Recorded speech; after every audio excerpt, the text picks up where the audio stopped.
Have you ever noticed the lines on the palm of your hand? They are there with you always, and they have a particular meaning. And if these lines, put together, form the letter M, the meaning is even more particular because it takes on a symbolic and spiritual implication.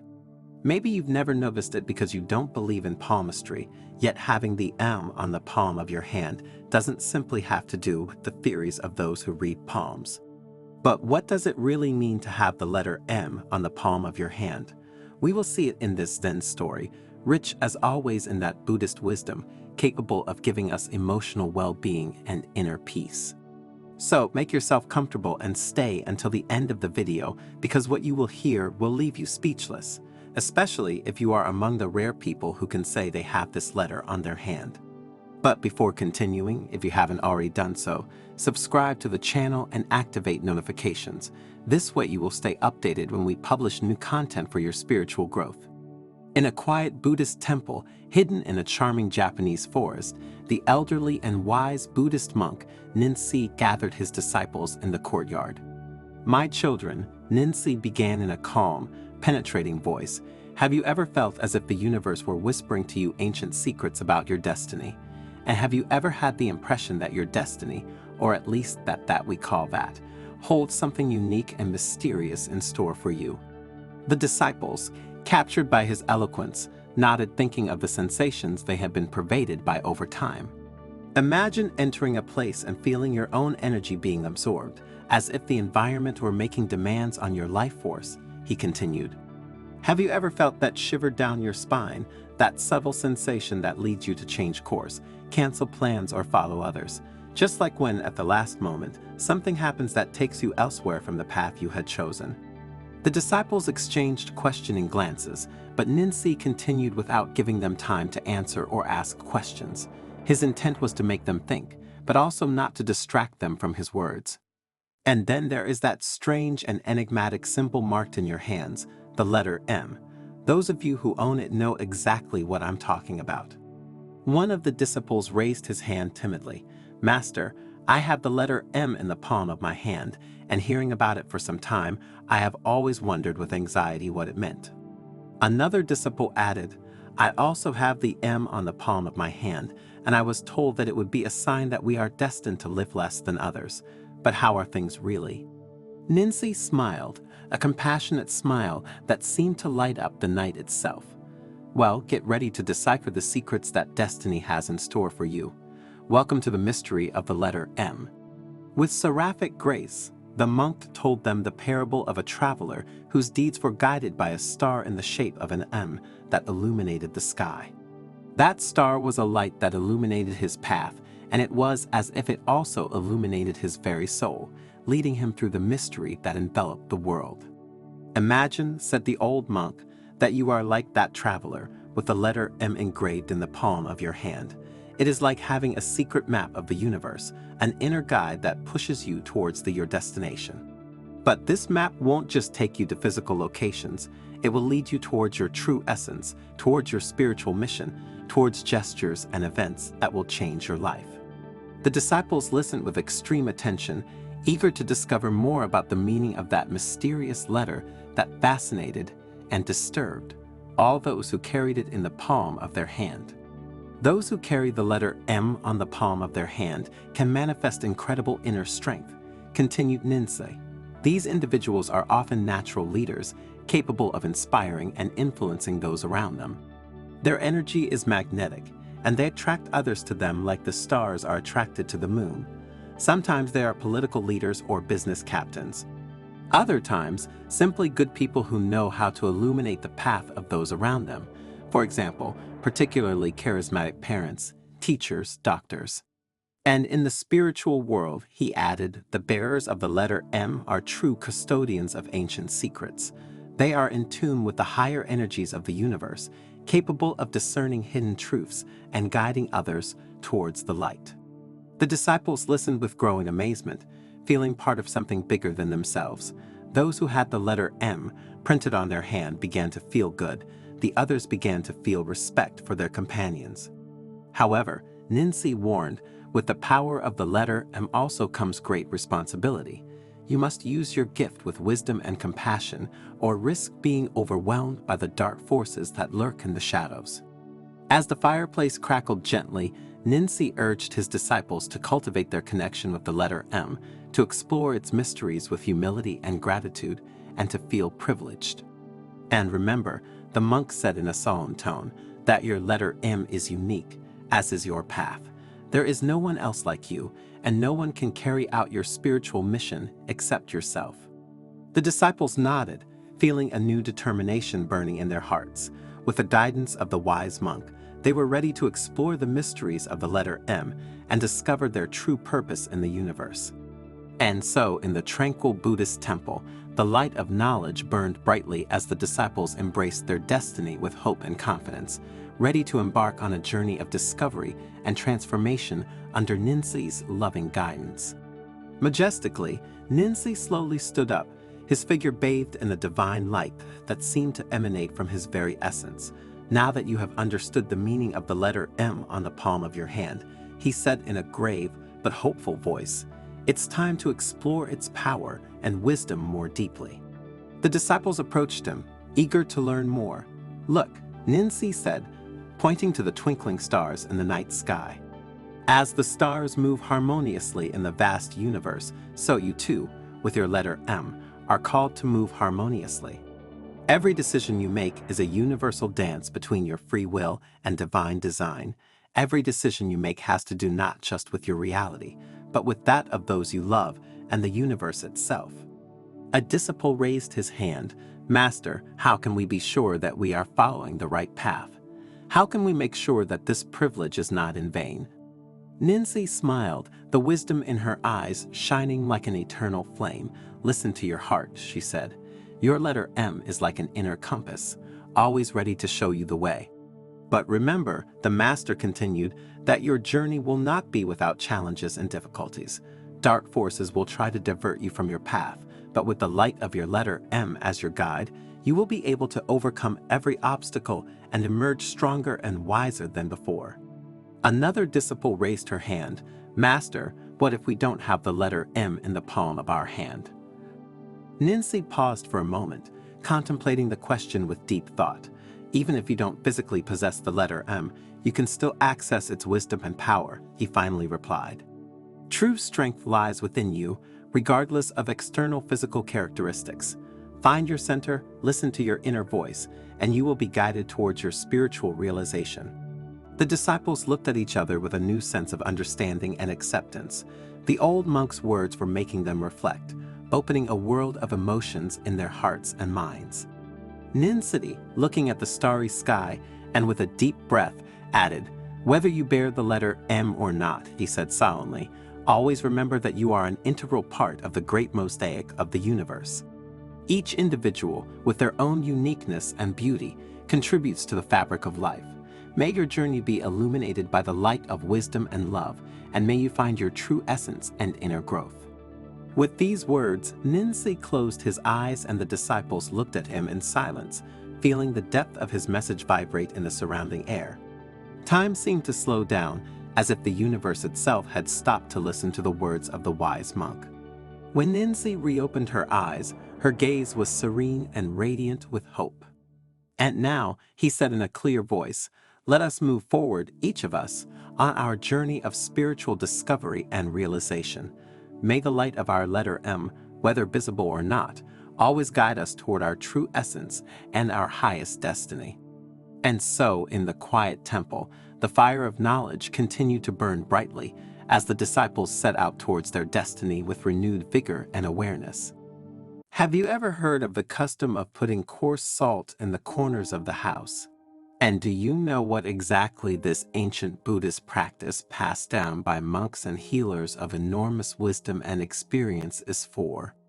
Thanks to the exciting Zen story you are about to hear, you will discover some of the greatest benefits of salt and the powerful symbolic and spiritual implications behind it. So, stay until the end and don't miss even a minute of this precious video, because the information you will receive will help you in your search for inner peace. In a quiet Buddhist monastery hidden in the Japanese mountains, the wise old monk Hiroshi told his devoted disciples stories of profound wisdom. Dear disciples, there is an ancient practice that may appear simple, but which has deep roots in Buddhist wisdom and important symbolic and spiritual implications. The monk continued, putting coarse salt in the corners of your house may seem like a trivial gesture, but you have to watch what happens when you do it. It's like sowing the seed of change and watching how it flourishes. A young monk raised an eyebrow skeptically. I used to doubt this practice, he admitted, but now I wonder what would happen if I did it.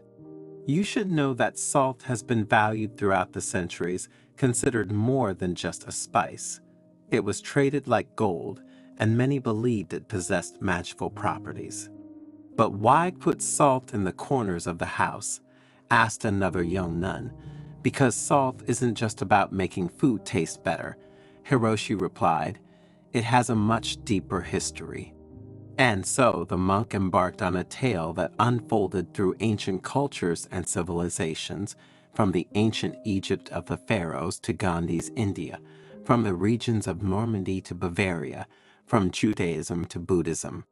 He explained how salt had been considered a protective amulet, a symbol of unshakable life, a means of purification and harmonization. It is more than meets the eye, Hiroshi said. It is a bridge between us and the universe, a key to our connection with nature and with ourselves. His disciples absorbed the words of the wise monk, reflecting on the depth behind such a simple gesture as putting salt in the corners of one's home. And so they began to understand that even the smallest actions can lead to significant changes when intrinsically connected to wisdom and awareness. Every practice has a beginning, he began, and the practice of using salt as a tool of purification and transformation has its roots in the past, intertwined with the stories of monks, sages, and ordinary people. The disciples approached, eager to discover the secrets Hiroshi was about to reveal. In Buddhist tradition, he continued in a calm voice, salt is considered a protective amulet, capable of repelling negative energies and purifying the space it occupies. A young nun raised her hand, eager to know more, but how did this practice begin? She asked curiously. Hiroshi smiled, accepting the question. In times past, corners were believed to be places where stagnant energies could accumulate, creating an imbalance in the home environment. And by placing salt in these points, an energetic barrier was created that repelled negative influences. The disciples' eyes shone with interest as Hiroshi continued his narration. In Japan, for example, salt is used in Shinto purification rituals to eliminate spiritual impurities and protect against evil spirits. This practice has evolved over the centuries, but its profound meaning has remained intact and, even today, many elderly people cultivate it and pass it down with confidence to their heirs. As Hiroshi spoke, the disciples found themselves transported to a world of ancient beliefs, superstitions, and traditional wisdom, and they began to understand that the simple gesture of putting salt in the corners of the house was an act of protection and harmonization with the universe. But the power of this element is not limited only to protection, continued Hiroshi, his eyes bright with wisdom. Salt also has the ability to transform stagnant energies into positivity and create an environment that fosters personal growth and emotional well-being. The disciples listened carefully, fascinated by the words of the wise monk. For them, the concept of using salt as a tool for purification and transformation was becoming increasingly clear and meaningful. And now, said Hiroshi, as the fire crackled softly before them, I will show you a simple yet powerful method for using salt to purify and harmonize your home environment. With an air of expectation, the disciples gathered even closer, ready to learn the master's secrets, because they knew that even though salt might seem like a common thing, its power was profound and transformative. And Hiroshi was ready to lead them on a journey of discovery through the ancient practices involving this humble yet powerful element. First of all, continued the elderly monk, we must understand the role of salt in our daily lives and its connection to the energies that surround us. Salt has been precious throughout the ages, Hiroshi continued, not only for its culinary value, but also for its physical and symbolic properties. It was considered a divine gift, a symbol of purification and protection against dark forces. As he spoke, he showcased a variety of salts collected from around the world, from raw sea salt to pink Himalayan salt crystals. Each type of salt carries with it a unique vibration, he explained. And learning to use salt correctly means being aware of this diversity and how it can affect our environment and our inner energy. The disciples contemplated the various types of salt with curiosity, aware of their potential significance beyond the simple flavor they added to meals. But how can we fully harness the power of salt in our lives? Asked one of the monks, eager to apply what he was learning. You asked an important question, Hiroshi replied with a smile. The key is in intention and mindful practice. I will show you a method you can use to purify and protect your home environment.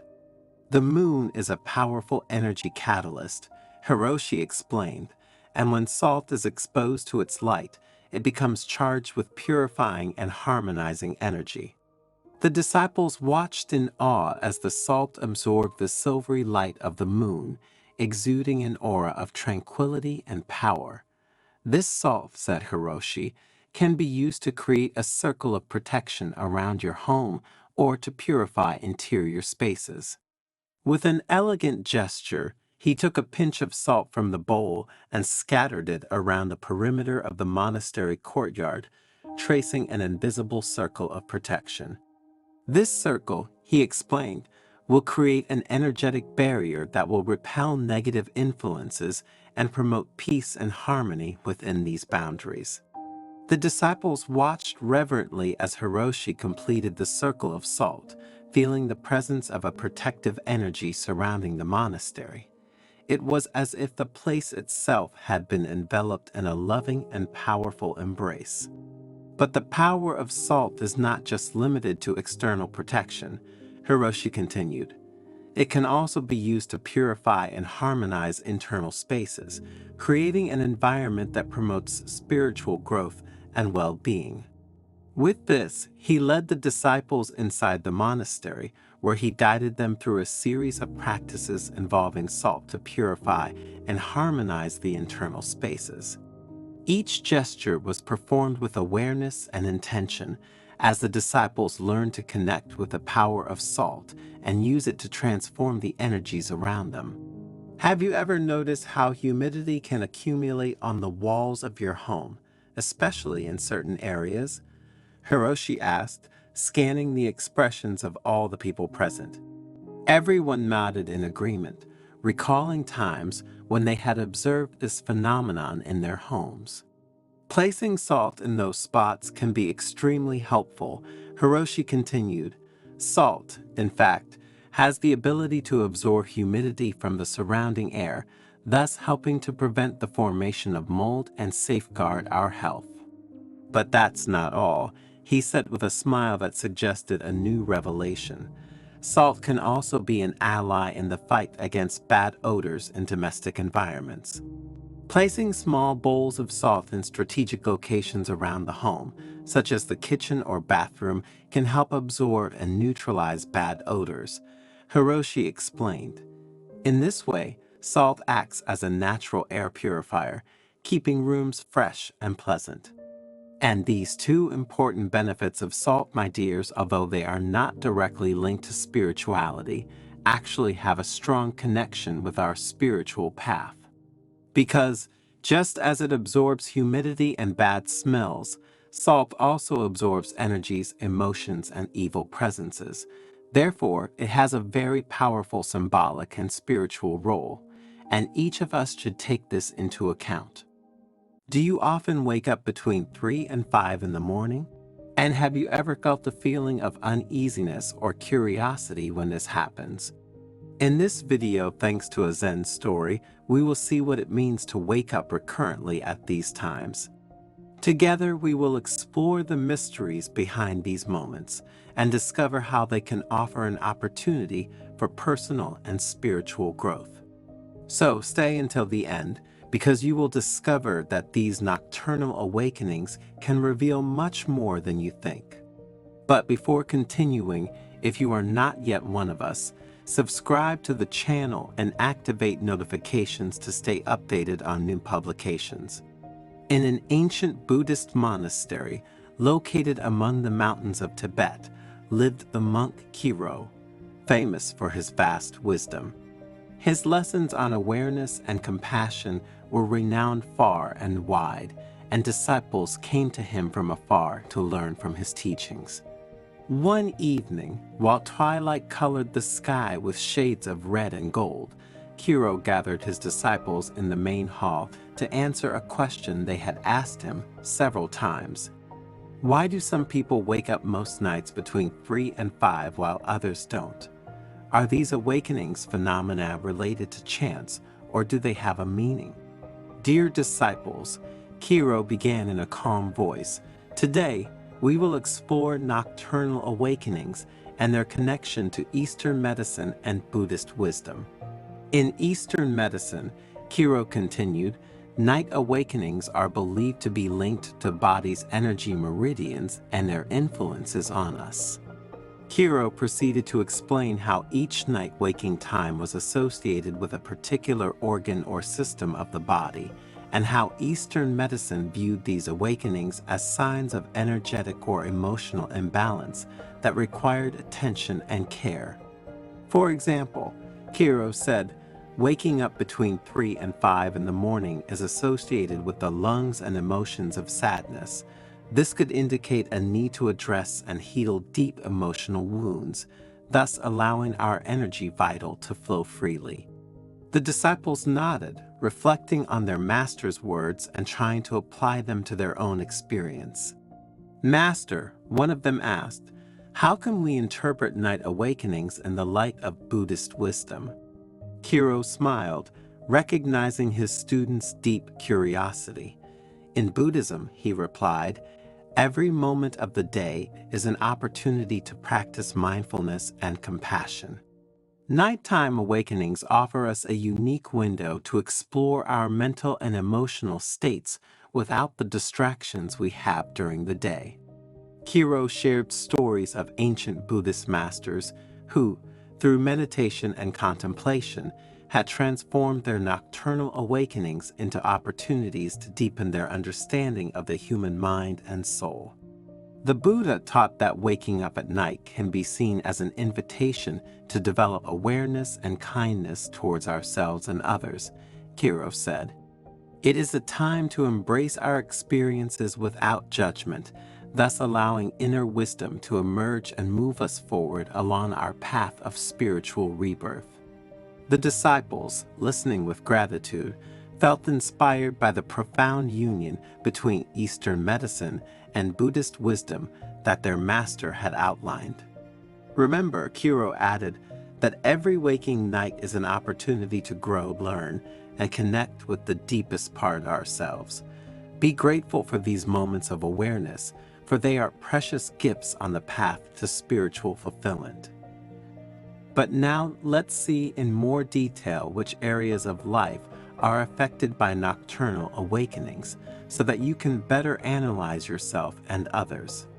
Stress and anxiety accumulated during the day can manifest themselves in waking up at night between 3 and 5 in the morning. This is because during these hours, the human body is naturally predisposed to release peaks of cortisol, the stress hormone. If these levels are already high due to daily worries, you are likely to experience nocturnal awakenings, and in these cases, practices like meditation, deep breathing, and muscle relaxation can help reduce stress and promote deeper sleep. My suggestion, therefore, is to get used to meditating for at least 10 minutes before going to bed. This way you will prepare yourself to sleep more peacefully. Awakenings at these particular hours of the night are associated with the lungs in Chinese medicine and with sadness according to Eastern psychology. This may indicate the presence of repressed or unprocessed emotions, such as grief, loss, or loneliness. Facing and accepting these emotions is fundamental to inner healing. Practicing mindfulness and exploring emotions through writing or therapy can help you understand and integrate these emotional experiences. If you have suffered negative experiences of this type, I recommend you work on yourself in order to process them and find inner peace and emotional balance. Looking into the eyes of his disciples, Hero continued his lesson.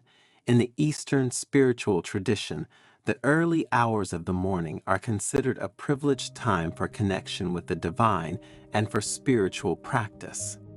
During this period of tranquility and silence, it is easier to get lost in meditation, prayer, or deep contemplation. Consider that many people wake up at these hours precisely because their deepest self needs to connect with the divine.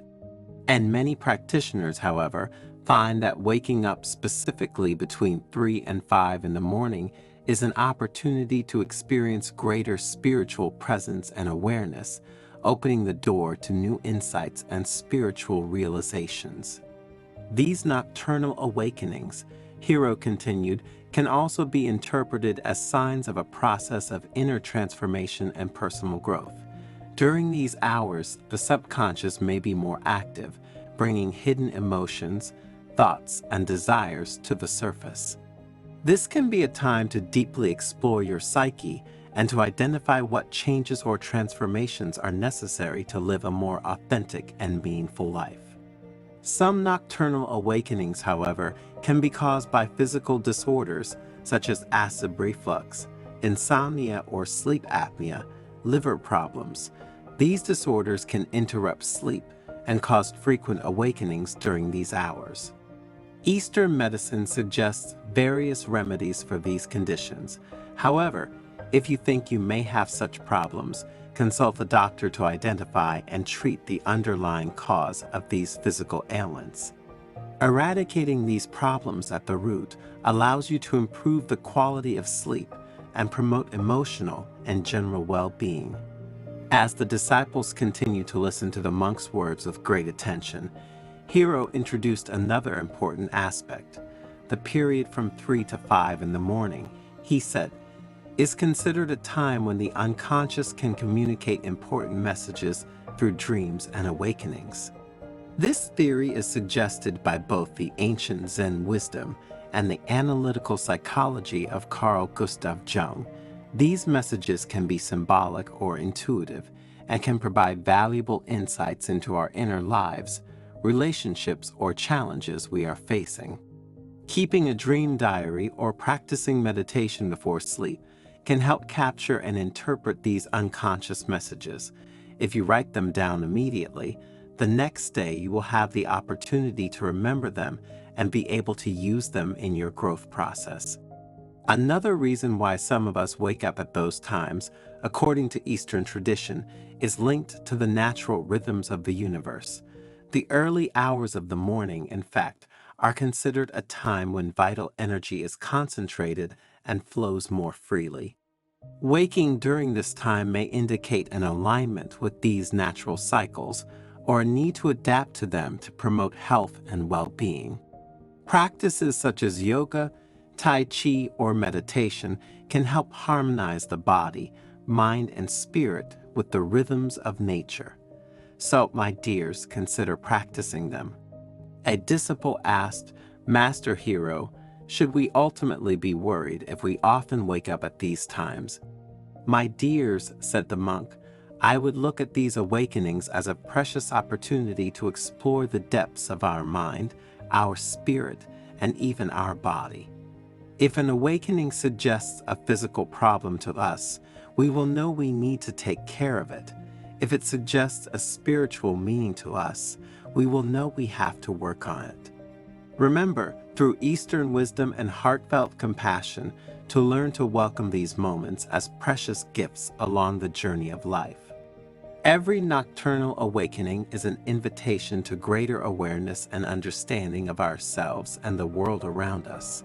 So instead of resisting or ignoring these awakenings, we can welcome them with kindness and openness, allowing them to illuminate our path to spiritual fulfillment. The best thing you can do is create a space of quiet and reflection before going to bed, allowing your mind and body to completely relax. Practices like meditation, deep breathing, or reading inspirational texts can prepare you for a more restful, deep sleep. And when you wake up between 3 and 5 in the morning, take this phenomenon as an opportunity to explore your inner self and connect with your deepest essence. Have you ever heard of the ancient practice of washing your feet with vinegar? And have you ever heard of its enormous benefits on both a physical and mental level?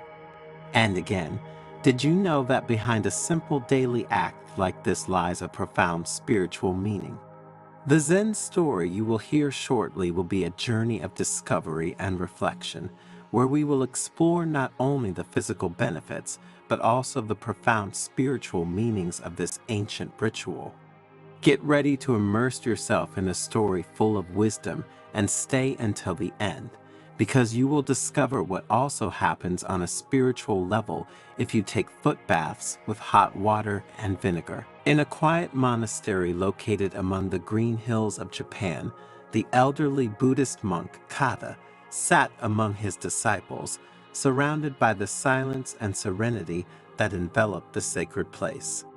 Golden sunset light filtered through the windows of the main hall, barely illuminating Kava's serene face as she prepared to share profound wisdom with her followers. The time had come to talk about the ancient practice of washing the feet with vinegar, a ritual that combined personal care with the deepest spiritual teachings. Kata began his story by introducing the ancient and mysterious origins of the ritual of washing the feet with vinegar. This practice, he said in a calm but firm voice, has been passed down through generations of Buddhist monks. It combines respect for the physical body with the search for spiritual purification, and today we will see how a simple daily gesture can help both the body and the spirit. While the disciples, remaining silent, prepared to listen to the wise words of the monk, Kata told stories handed down in the monastery of ancient masters who used vinegar as a tool for healing and purification, both for the body and for the spirit. The sacred writings speak of monks who, after long meditations in the woods, returned to the monastery to wash their tired feet with vinegar, thus renewing their commitment to the path of spiritual awakening, continued Kava. You must know, he added, that in ancient monastic communities there were real ritual ceremonies that accompanied the washing of the feet with vinegar. And this is the demonstration of the enormous respect and sacredness attributed to this gesture of purification that we try to pass on over the years. As the disciples' interest and curiosity grew more and more, Kata began to talk about the physical benefits of washing with vinegar. Vinegar is known for its antimicrobial and antifungal properties, Kata explained fervently. These help prevent and fight skin infections such as nail mycosis. This was very important in the past, when monks worked outdoors and could incur infections of various kinds. And it is very important in our times, in which many of you spend many hours with shoes on or frequent places, such as public swimming pools or gyms, where you come into contact with fungi of various types. With concrete examples, Kava illustrated how washing your feet with vinegar could improve skin health, reduce unpleasant odor, and even relieve muscle pain and fatigue. Immersing your feet in a solution of water and vinegar is like giving them a regenerating and invigorating treatment, he added with a pleased smile, underlining how ancient healers suggested this ritual to safeguard health. On a physical level, washing your feet with vinegar brings numerous benefits, especially for blood circulation and muscle relaxation. Imagine tired feet after a long day of work or walking. Immersion in a solution of water and vinegar not only soothes fatigue, but also promotes blood flow through the blood vessels of the feet. This improves tissue oxygenation, helping to reduce swelling and relieving any pain or discomfort. Furthermore, the heat of the water combined with the relaxing properties of the vinegar helps the muscles of the feet to relax, dissolving the tensions accumulated during the day. This muscle relaxation not only brings immediate relief, but can also promote better posture and greater balance in the long term, as the muscles in the feet are essential for supporting the full weight of the body throughout our days. Kata also explored the exfoliating effect of vinegar on the skin of the feet, removing dead cells and leaving them soft and smooth. This deep cleansing process contributed to the overall health of the feet. You will probably smile to hear a monk talk about the exfoliating power of this practice, said the elderly and wise monk, smiling amused. But the truth is that even these aspects, apparently frivolous, play a role in our physical and emotional well-being. Faced with this joke, they all let out a group laugh, appreciating the sympathy with which the master approached them in explaining the importance of this ancient practice. Kata looked at his disciples amused. Then, in a calm voice, he moved on to talk about the symbolic and more purely spiritual aspects of this ancient Buddhist ritual. In washing our feet with vinegar, we find a profound symbol of our inner search and aspiration for spiritual purity. He continued, "Imagine our tired and dusty feet after a long journey through life. Every step we take leaves an imprint, a sign of our experiences, our struggles, and our joys.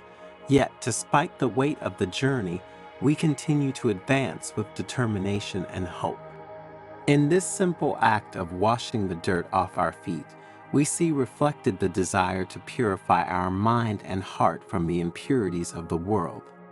You must think of vinegar as the transforming force that acts on us, as a regenerating liquid that flows over our feet, bringing with it a new vitality.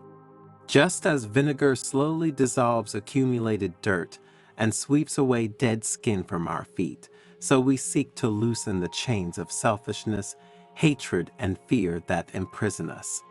Through this ritual, we come closer to the awareness of our limits and our fragilities, paving the way for a greater understanding of ourselves and others. The washing of feet with vinegar is not only a gesture of purification, but an act of humility and compassion. Every time we bend down to wash the feet of another, we recognize the sacredness of the service and the importance to take care of each other. This gesture reminds us that we are all part of a single human community, linked by invisible bonds of love and mutual respect. For this reason, the monks used to wash each other's feet. And it is the same reason why, in some forms of meditation, we suggest that people who come to visit us dedicate themselves to this practice on others. We can wash the feet of a child, a parent, a loved one. It will be a way to take care of ourselves and that person we care about, moving our hearts and minds towards inner peace and emotional balance. According to the ancient Buddhist monks, my dear disciples, washing the feet with vinegar is a path towards inner renewal, a journey that commits us to overcoming our fears and embracing our humanity with courage and kindness. Proceeding with his teachings, Kata also emphasized the importance of practicing foot washing with vinegar with full awareness and presence of mind. Every drop of vinegar is an opportunity to be fully present in the here and now, he said firmly. So practice mindfulness during the ritual, observing the sensations, thoughts, and emotions that arise as you soak your feet in the vinegar. In this way, he continued, Foot washing becomes not only an act of purification, but an experience of profound connection with oneself and the surrounding world. Kata, during this lesson, was not limited to the theoretical aspects, but also suggested breathing and meditation exercises to be practiced during the ritual to promote greater awareness and mental tranquility. Remember that through regular practice, added the monk with a smile, in addition to the tangible benefits for the body, such as cleansing, relaxation, and improved circulation, the very act of washing your feet represents a symbolic act of humility, purification, and rebirth. Feet are our connection to the earth, our point of contact with the outside world. Cleaning and caring for them is a way to honor our relationship with nature and with ourselves. And vinegar, with its ability to dissolve impurities and renew the spirit, becomes a precious companion on this journey of personal and spiritual growth. I therefore invite you to carry out this ancient ritual with awareness and gratitude, always remembering its deepest meaning. How many times have you heard that in life we must learn to forgive? And how many times have you tried to do it without success? And again, have you ever heard of why you should not forgive according to Buddha? We often hear that the practice of forgiveness serves to purify us, to live at peace with ourselves, and to embark on a true spiritual path. Thanks to the Zen story that you will hear shortly, you will learn the true vision of forgiveness in Buddhist culture. So stay until the end, because what you will hear will disrupt the idea of forgiveness that you have always had, and this will help you a lot in human relationships and in your personal growth. But before continuing, if you haven't already, subscribe to the channel, activate notifications, and share the video. These small gestures cost you nothing, but they will help us produce new content every day for your spiritual growth. In an ancient monastery located among the mountains of India lived an old and wise monk named Kuman, known for his deep knowledge of the Buddhist path. His clothes were sober, but his eyes reflected the clarity of someone who had traveled a long spiritual journey. One day, a man approached the monk with an invisible burden in his heart. "Master Kuman," he said with a trembling voice, "how can I learn to truly forgive according to the Buddhist path?" Kuman, with his usual kindness, invited the man to sit down and began to tell him a story that would illuminate the path to understanding forgiveness. Once upon a time, Kuman began there were two disciples of Buddha. They were the sons of a respectable East Indian merchant, a man dedicated to his work and determined to ensure the prosperity of his family. This merchant, one day, noticed that his children spent more hours a day at the feet of Buddha instead of dedicating themselves to the family business. His concern grew like a shadow on his face as he saw his heirs abandon the path of commerce to follow in the footsteps of a man who spent his time sitting with his eyes closed. This father, Kuman continued, thought that his sons were neglecting the work and prosperity of their family, and his concern turned to anger as he contemplated the way the Buddha affected the lives of his descendants. One day, determined to put an end to this situation, the merchant decided to confront the Buddha directly. He went to the place where the Buddha was teaching, and when he saw him sitting with his eyes half closed and a serene smile, his anger broke out. This man, Kuman said, felt betrayed. He felt that Buddha was stealing his children's future.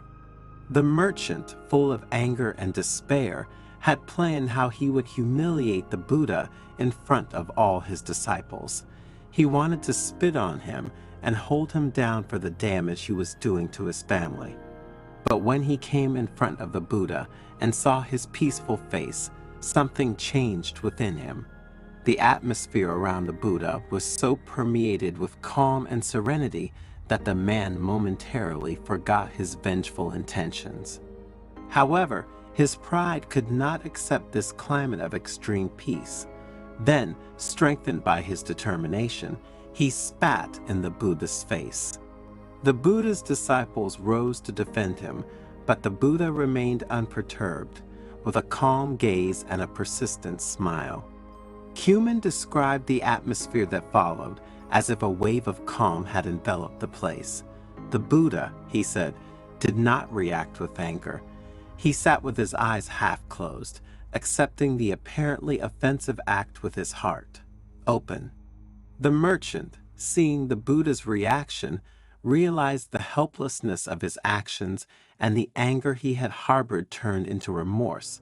All the accusations and insults he had prepared came to mind, but in front of that peaceful presence, everything seemed insignificant. The Buddha did not condemn the man. He did not humiliate him. Instead, he offered him compassion and peace. Cumin continued. At this point, the monk interrupted the narration to highlight a crucial lesson. Dear friend, forgiveness is like that piece of the Buddha. It is not something we do concretely. It is not simply saying, I forgive you. It is something that happens when we are willing to let go of the past and see the being before us in a new light. The monk resumed the story and described how the man, touched by the Buddha's compassion, returned home. The images of the peaceful Buddha and his act of spitting in his face collided in his mind, he continued. That night, the man couldn't sleep. His mind was dominated by the image of the smiling Buddha and at the same time by the act of spitting that he had committed against her. The man, Cumin said, was at a crossroads between remorse for his past and the possibility of a different future. Cumin emphasized the importance of this pivotal moment in the story he was telling. That man, he said, was going through a process of deep introspection. He was trying to forgive himself, feeling guilty and ashamed for how he had behaved. The man, after days of internal torment, realized that his imagination was constantly constructing painful scenarios based on that past. Imagination, Cumin said, can be a powerful ally or a fierce enemy. In the wrong hands, it can create an endless cycle of anger and resentment. The man, over time, began to understand that the Buddha had not reacted to his actions with judgment, but with a very clear objective. So little by little he abandoned thoughts of revenge and began to sincerely ask for forgiveness. One day he returned to the feet of the Buddha. Cumin said, no longer in anger, but with genuine repentance. Forgive me, O great master, he pleaded. My ignorance has left me blind. I was just focused on my life and the prosperity of my family. The Buddha, with his eyes half opened and a smile of peace, listened to the man's words, but when he asked for forgiveness, he shook his head. I can't forgive you, he said kindly, because there is nothing to forgive. You have done nothing wrong to me. The man, surprised, asked the Buddha why he did not want to forgive him. Cumin explained that the Buddha had nothing to forgive, as he had accepted the man's act without judging him. It was as if the Buddha saw beyond the past and present, feeling the pure essence of that individual. This refusal to forgive, according to Cumin, taught man a valuable lesson. Forgiveness is not only an act of mercy towards others, but also an internal process of liberation. The Buddha taught, Cumin continued, that to forgive is to perform an act of compassion, both toward others and toward ourselves. The man, impressed by the Buddha's wisdom, began to reflect deeply on the meaning of forgiveness, and the idea that forgiveness was not something that could be given or received, but rather an internal experience of liberation, impacted him. The story continued with the merchant who, inspired by Buddha, decided to embark on a path of self-forgiveness. As time went by, he learned to let go of the guilt and shame that had tormented him. The practice of meditation became his refuge, where he learned to observe each moment without letting himself be dominated by the memory of the past or by worries about the future. Dear friend, Cumin said, Turning to the man who was listening intently, forgiveness is not just a gesture we make toward others, but an act of kindness that extends toward ourselves as well. When we learn to see each moment with new eyes, overcoming painful memories and letting go of our destructive imagination, we can find inner peace. The story continued with the merchant who, inspired by spiritual practice, eventually healed the wounds of the past and approached the Buddha to thank him. And the Buddha, with his compassionate smile, received him with joy. Cumin concluded the story by emphasizing that forgiveness, both toward others and toward oneself, is a complex and profound process. On our spiritual journey, he said, forgiveness guides us to a higher level of consciousness and compassion. It is a gift we can offer ourselves and others, freeing ourselves from the chains of the past and opening the doors to a bright future. But what is the moral of this story? And what does it teach us? The moral that emerges is clear. Forgiveness, in the Buddhist view, is not an act as an end in itself. It is not something we can give or receive, but is a gift of compassion that can be extended to oneself and others. In this approach, forgiveness becomes a means of making those who have made a mistake understand the extent of their actions. The compassion and kindness with which we offer forgiveness practically and indirectly become tools to open the eyes of those who have made the mistake, leading them to a deeper awareness. Because whoever commits an evil act towards someone actually commits it against himself, since karma will cause the effects to fall on him like a boomerang. So, in the end, he will have to forgive himself. Remember, forgiveness is not just a personal liberation, but a process that can lead to the transformation of others. Opening yourself to the kind of forgiveness we talk about is a way to promote awareness and growth, creating a bridge to a future of understanding and serenity.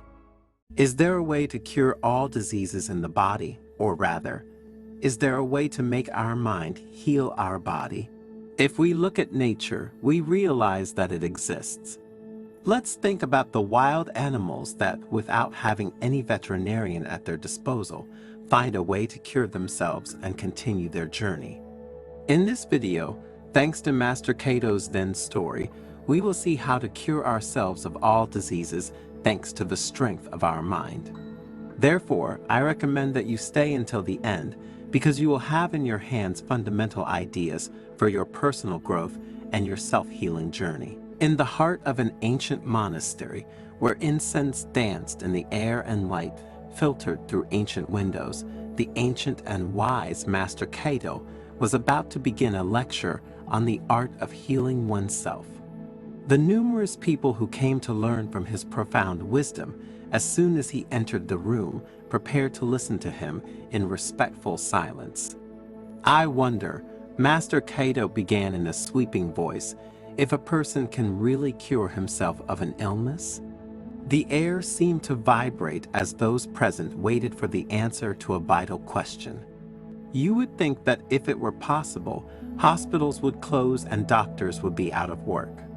To answer this question, displaying great narrative mastery, Cato presented the story of Hannah, a young woman in fragile health, but with a brave heart, who months before had gone to the monastery to talk to him. "Are you confident that you can cure your illness?" Master Cato asked, turning to Hannah. The silence that followed seemed like a pause before the roar of thunder. "Believing in yourself is the key," the master continued. "Some people don't believe their bodies can heal, so they never learn to treat themselves without relying on medications or doctors." Cato, as everyone was captivated by his words, drew a fascinating scenario describing Hannah's journey towards introspection that allowed her to get closer to self-healing. The first step is to understand the signals of your body. You must become sensitive, listen to the melody of your senses, become aware of yourself. And meditation is the path that will take you to this consciousness. Only then will you be able to identify what your body is missing, understand the melody of the disease, and therefore how to overcome it. The story continued with Master Kaido revealing exciting details of starry nights where Hana, with her wisdom, learned to calm her mind before sleeping. The subconscious mind has the power to heal, Kaido explained in a confident tone. When you close your eyes before going to sleep, be aware that your illness is healing little by little, like a garden that blooms in the silence of the night. Those present immersed themselves in the stories of the master, who asked them to imagine the healing of their illnesses as a journey. The mind will attract what it has seen during the journey, and the body, like a faithful companion, will follow the order that the mind produces. This is the key to healing through self-image. So based on Kaido's story and Hana's example, how can we heal ourselves through the mind? First, through meditation and self-reflection, two practices that allow us to calm down and listen to what is wrong. Then, through the practice of visualization. In essence, imagine ourselves already cured. Imagine the disease dissolving like snow under the sun. Because the mind works like this. If we imagine something and turn it into a vivid and real image before our eyes, the brain begins to reason as if that result had already been achieved. Therefore, if we imagine ourselves cured with conviction, we will have a much better chance of eliminating the disease from our body. The story continued to intertwine, like branches of a tree that come together to strengthen it and make it invincible to the elements. Master Kaido spoke of another disciple. He also adopted the practice of self-image and learned to visualize his healing through the power of the mind. The disciple, thanks to Kaido, learned to embrace self-love. When we face illnesses or problems, said the master, we often begin to curse ourselves. Instead, we must love ourselves even when we are sick. Whoever loves himself cures his own illnesses. The story was like a painting that came to life, with splashes of color that moved those present. Master Kaido spoke of quiet nights in which the disciple learned to calm his mind and visualize his healing. After 30 days, Kaido continued, the change was evident. The disease was losing strength, like the fog that dissolves at dawn. And do you know why? Because when you cultivate specific thoughts and actions for 30 consecutive days, they become habits that you can no longer do without. And these trigger an irreversible process in the mind and body. Simply put, they trigger a self-healing process. Master Kaido concluded with a unique perspective on healing. The main point is that we must trust ourselves. Before seeking outside help, we must try to heal ourselves. Only when we feel we cannot do it, when our faith is tested, do we seek medical help. The story was like a symphony reaching its maximum power, and while everyone was moved, the maestro added, give yourself a gift, believe in yourself, follow the process that I have explained to you. After 30 days, search within yourself and listen to the change, the evolution of your being. Healing is possible, not only in the body, but also in the soul. As the day drew to a close, Master Kaido looked at the group gathered before him and said, now, go and experiment. Each of your healing stories are unique. And remember, every night before going to sleep, let your mind immerse yourself in the certainty that each breath brings you closer to your recovery. Be the artists of your own well-being, with trust as your guide and love as your strength. May your path be illuminated by the light of inner healing. With these words, the master slowly stood up, following the path towards the light that filtered through the windows, leaving his audience immersed in reflections and powerful emotions. In conclusion, what does the story of Master Kaido teach us? That healing is an inner journey and that we should not be afraid to start it. That our faith should be a lighthouse and self-love, the key.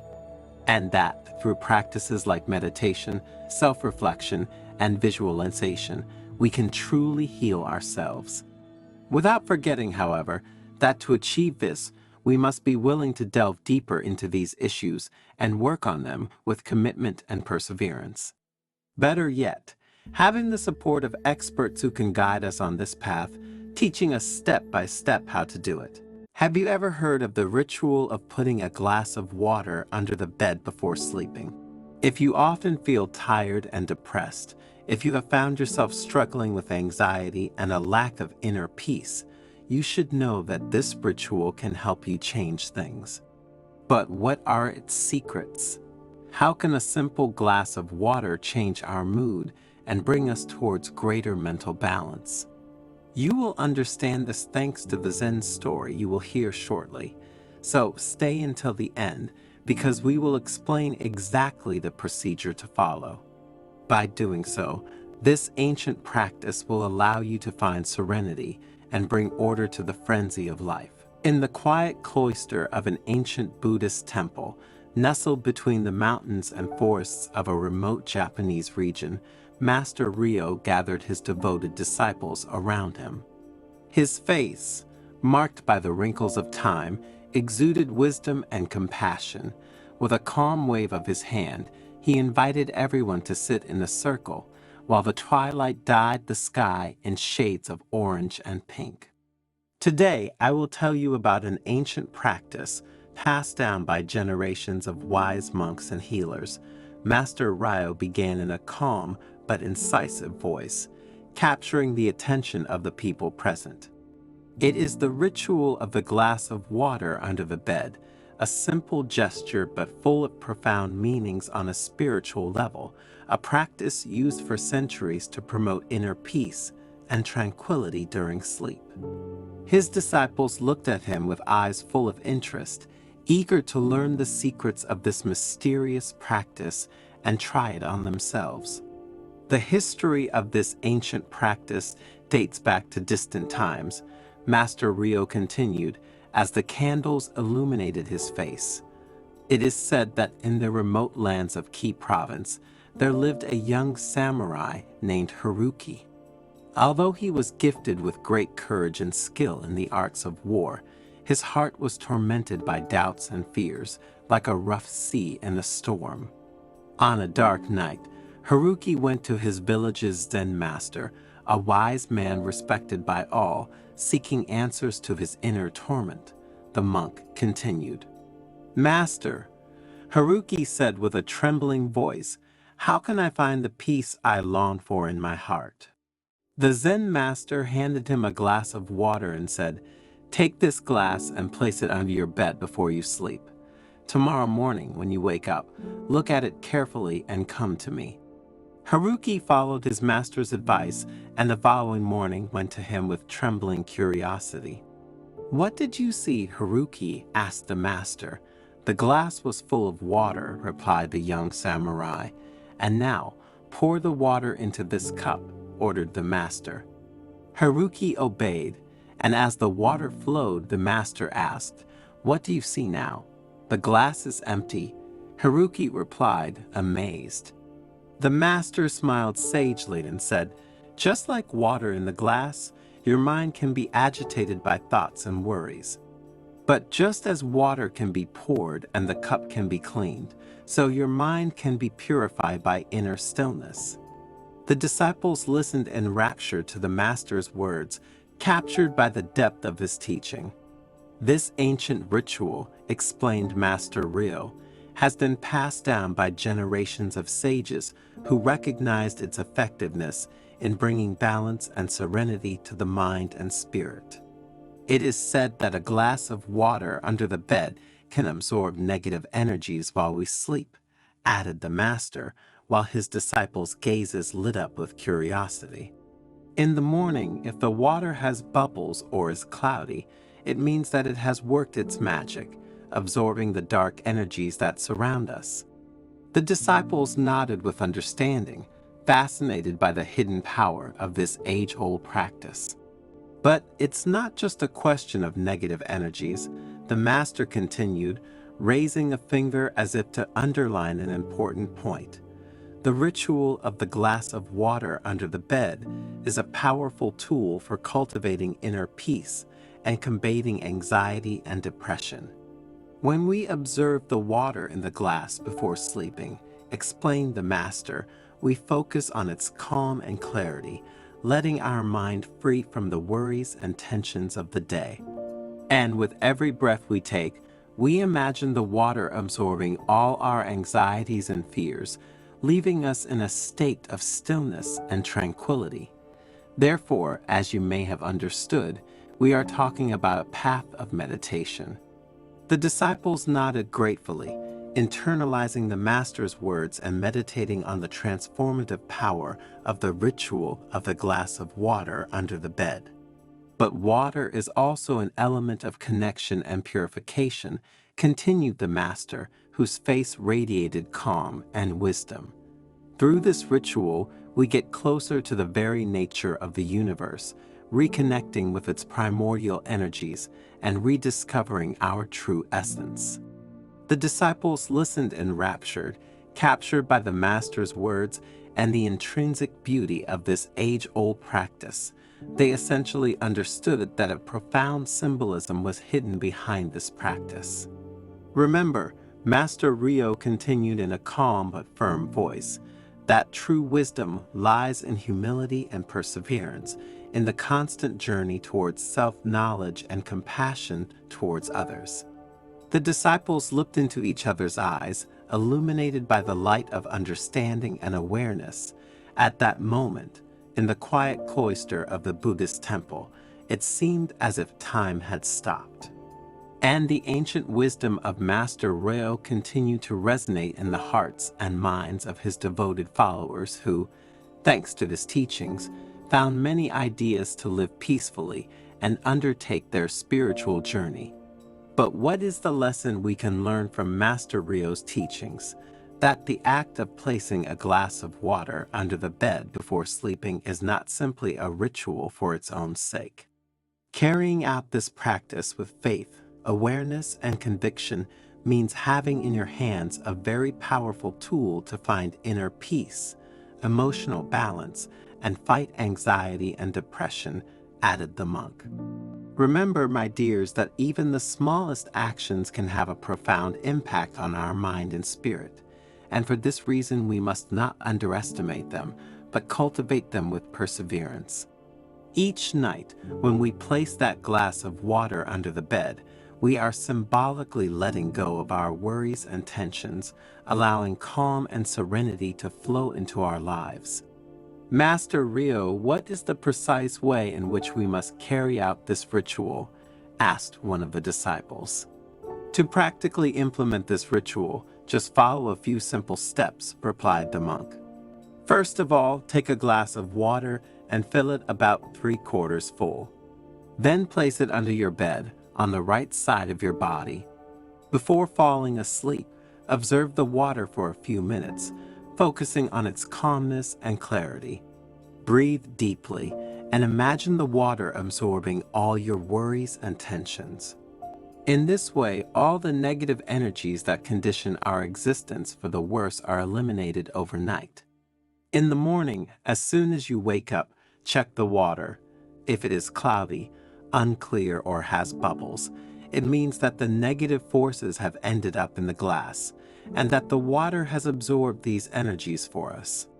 At this point, the container should be emptied, even if the liquid has not changed color and has no bubbles, and the water thrown away. Then the following night we start again with this practice, which should ensure peaceful sleep and dreams. When you notice that the water remains clear, that it has no bubbles and is no longer cloudy, it will mean that you have achieved the emotional balance and inner peace you desire. Have you ever heard of the meaning of the number 888 and its spiritual importance? For many, it is an angelic number, a portal to luck and prosperity. The certain thing is that for all religions, this number has links with spirituality and with the divine that is in each of us. And it is said that if you write the number 888 on a sheet of paper and put it under your pillow, you can transform your life. By doing so, in fact, you will be able to attract prosperity, serenity, and inner peace. But how are things really? Make yourself comfortable and stay until the end of the video, because at the end of this Zen story you will find an answer to this fascinating mystery. And also, you will learn about the power of the number 888 and how to use it to attract what you want into your life. The sun sank lazily on the horizon, painting the sky with fiery shades that danced on the rocks like tongues of fire. The elderly and wise monk Kato is about to reveal something unique to his disciples. Around the crackling fire, Kaido's disciples anxiously awaited the words of the Buddhist monk. They knew that, once again, their mentor would amaze them with extraordinary revelations. Kaido, with his calm and persuasive voice, began to narrate an ancient story, one of those capable of opening the mind and leaving a profound mark in the hearts of each of them. In the mists of time began the monk. A mystical number emerged from the depths of the universe, 888. Since then, its energy permeates creation, bringing abundance, prosperity, and balance.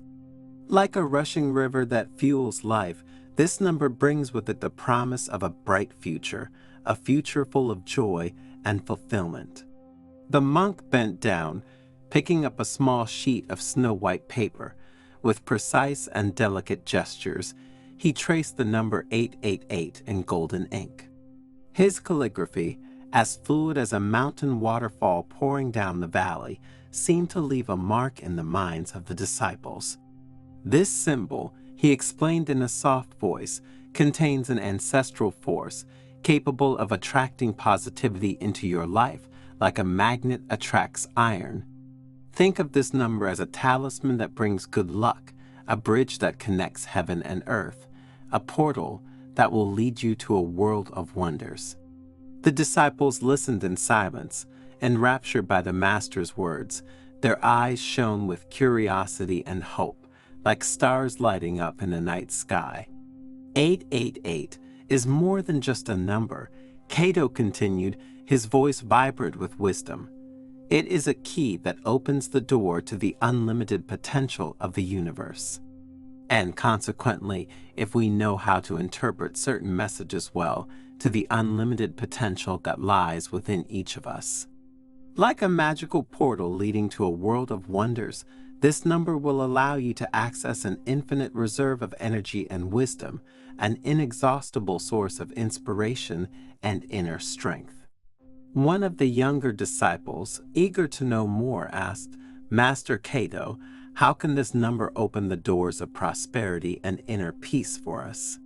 The monk, looking at everyone with a broad smile, invited them to write the number 888 on a sheet of white paper, using golden or red ink, symbols of prosperity and luck. The sheet then had to be placed under the pillow before going to bed, like a hidden treasure waiting to be revealed. While you sleep, Kaito whispered in a firm voice, your mind will open like a flower in the sun, and the energy of 888 will flow through you, purifying your spirit and preparing you to receive new gifts from the universe. It will be like a rain of blessings falling on the thirsty earth. Dreams will transform into prophecies, intuitions into flashes of genius, and synchronicities into invisible guides that will lead you to your highest destiny.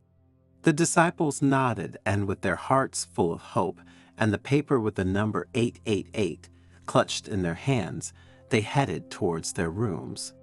The ritual that Kato had spoken about had affected them deeply, and they couldn't wait to carry it out with all the trust and faith they were capable of. In the quiet of the night, the disciples retreated to their rooms, lulled by the singing of the nocturnal birds and the rustling of the leaves. The paper with the number 888 rested under their pillows like a precious talisman that emanated a subtle and vibrant energy, and that night a very strange thing happened. Everyone dreamed of something, and the dreams became vivid and colorful, full of symbols and mysterious messages to interpret and use as maps for one's happiness. Upon awakening, the disciples felt transformed, as if a cool breeze had swept away the clouds of their minds. A sense of renewed energy and profound inner peace pervaded their being, like a wave of positivity that enveloped and intoxicated them. Over the next few days, surprising events began to manifest in their lives. New opportunities knocked on their doors, like flowers blooming at dawn. Unexpected encounters illuminated their path, like lighthouses in the night indicating the route. Fortunate coincidences led them towards the realization of their dearest dreams, like shooting stars that grant wishes. The disciples, amazed and happy at these events and this transformation, went to Kaido to thank him and to ask to know more about the number 888. The wise monk, with a benevolent smile, invited them to sit around the fire, which crackled brightly like a beating heart that united them under the same roof. 888 is an angelic number, Kaido explained, his voice vibrant with wisdom.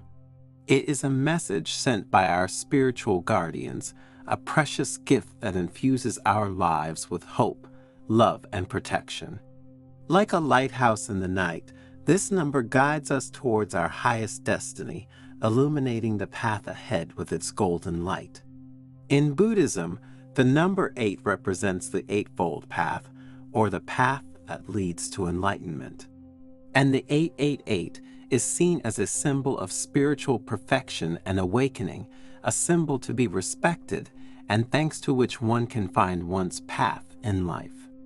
Master Kaido asked the disciple, "Is it true that this number is also important for other religions?" The monk, smiling, replied that in the Christian tradition, the number 888 is associated with Jesus Christ, because in Greek, the name of Jesus has this same numerical value.